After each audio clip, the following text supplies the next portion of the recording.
My name is Khalifa Bar of Valancourt Construction, and this is the operational video of the 725 articulated off-road dump truck. All right, so before starting the truck, check your seatbelt. Have on the left-hand side of your seat. If you hold up, you can add air to the seat. You allow to have more mobilization when driving. Or to push down, you can release air. Center of your steering wheel, it's gonna be your horn. You need to have that as well. That's OSHA regulated. You should have a horn on every piece of equipment. Back here as well, you have a clip, for a hat. If you want to put your hard hat there or hat there, it's also a holder as well. This here will indicate your speed. This is your fuel indicator right here. You want to make sure it's always in the green. And this is going to be your depth indicator. You want to make sure that's always in the green as well.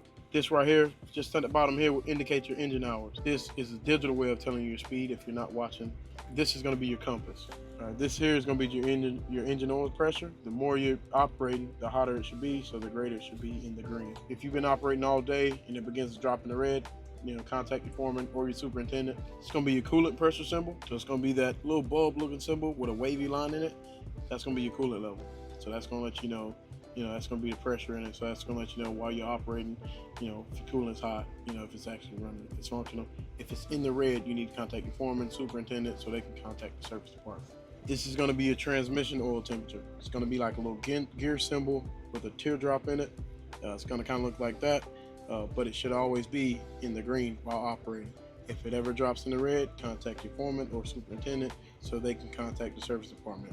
While your truck is in park, you need to have that red symbol here. That light needs to be on. If it's not and you're in park, you need to contact your foreman or your superintendent as well. Now this screen is not really much about operation, but if you're running off-road, you need to notice as well because it'll tell you a lot about your truck. All right, you'll have this mode here. You can either put it in night mode or day mode. If you hit that button here with the little camera symbol, it'll have your camera up at all times while you're running, not just when you're backing up. If you want to back out, it's a little back symbol. If you hit the person, you could change the operator. So just say if somebody was operating before, like the day before, or somebody's operating you a couple days before and it's still up on their name, you can either change operator or you can edit current operator. You can type in your name. So I'll hit edit current and I will go and type in my name. I'll hit OK. I'll change operator. It'll be on my name, and now my name will be labeled on the screen as well. All right. This is going to be your total load count. So this number here in the top left corner here will also indicate your load count. So after a long day of running, y'all been running dirt, you've been hauling dirt or strippings back and forth, you want to make sure this load count gets sent in to your foreman every single day. It'll also talk about machine stability. So if you're on level ground, it'll always be in the green. If you're not, it'll lean here, it'll lean there, it'll turn red, and also the truck will also send you an alert, let you know like, hey, you're not balanced, you're unlevel, things like that. So now our bed is in the air once again. We'll drop our bed because it also shows what degrees we're in. So now we're going back to 0. And now our total load count changed because now we have dumped another load. Now we have 5 loads as well. This side here, it'll tell you how many hours you have remaining of fuel as well. So you want to check that. If you hit the scroll button, it also tell you the temperature of everything from here. Even though you have it on your odometer, if you look on this side of it, this will tell you as well. This is going to be your emergency stop button. If it's ever a case you're running a truck and you can't get this truck to shut off, the brake just seems not working, nothing seems to be not working, you can't get the truck to stop, you push this button and it'll shut the truck off completely. This side here control your lights. So this is all function for your lights as well. There's also a 12-volt plug-in. If you need to plug in a phone charger or anything like that, you have that 12-volt here. And then this is going to be for your hazard lights. So this here, it's going to be for your windshield wipers. It's going to be for the washer fluid if you push the button in on the side of it. It also shows you the levels of it.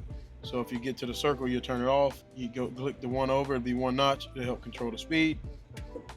2 notches, it'll pick it up. You put it on low. 3 notches, or you put it on high if it's a rainy day. Up here, it's going to control your air conditioning. In any closed cab machine, it's OSHA regulated. You must have working air or heat. So on the days like today where it's kind of cold, we'll have it on the heat. Another thing I like about these trucks as well, you can also set it in the eco mode to kind of help control itself, and it helps keeps the truck filtered out itself, you know. Just on this side here, you have your radio, you know, your standard radio. And also you have, you know, open your windows. If you're rolling up, you're going to get loaded by one of your excavators. You need to open that window, or you dump it to a bulldozer operator. You need to make sure, like, hey, so you can hear the horn.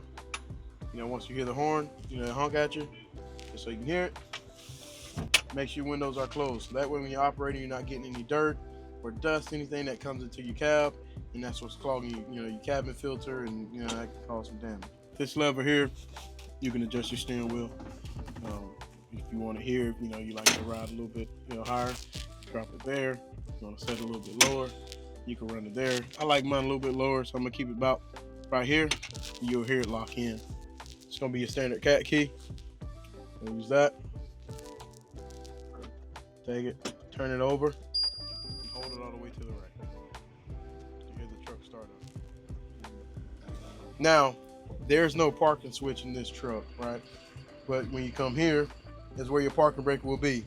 So if you want to disengage the parking brake, you need to put on the brake. It's almost like a car because you have a brake pedal and a gas pedal. So you're gonna hold your foot down on the brake. You're gonna push this black button that's gonna be located on this joystick here. That's reverse, that's neutral, that's gonna be drive. You hold it there, now we're in operation.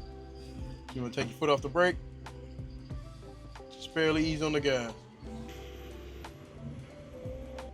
Now, it's just like a car. If you wanna stop the truck, hold your foot on the brake, just stop the truck. Now it's also just like a car as well. If you completely slam on the brakes, you'll jerk it. So now we'll put the truck in reverse. Now you want to make sure, you want to check your mirrors, make sure your mirrors are good. Put the truck in reverse, and the camera will pop up here just on the screen here. And check your mirrors, make sure everything is good. And begin to back up. For me, that camera helps, but I also like to look at my mirrors at all times. I'll slowly bring it to a stop. Put us in park. Just above the joystick, also near your shifter, it's going to be a switch right here. If you pull it back, that's how you're able to open your bed, dump your load. You fill it, it's done. Once you're done, push it back down, hold it, it'll close. If you want to speed it up, just make sure you know you're in park. It causes it to close a little bit faster or open a little bit faster. All right. Now, also when you're operating, you don't want to open or lift or drop your bed at any time. You want to leave that down. Only when you're loaded, when you're coming back to drop a load, that's when you need to use that switch to open and drop your bed.